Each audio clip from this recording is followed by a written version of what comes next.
Welcome back. Last time, we learned how to create a line chart. And now, we're ready to dive into area chart. Since area chart builds on line chart, they're easy to set up and work well with date-based data. Let's begin with line chart.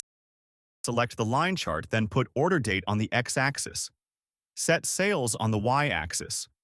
Use region as the legend. Our line chart is ready now. Simply switch to an area chart. This fills the space below each line, adding a visual emphasis on volume.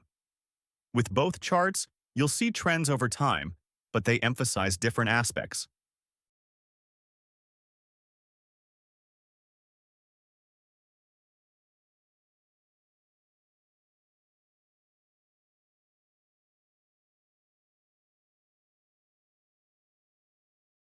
Line chart is ideal for showing trends without highlighting data volume, keeping each line visually distinct. Great for comparing trends across regions.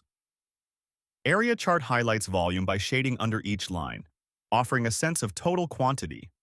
It's perfect for showing category proportions or the overall size of values over time.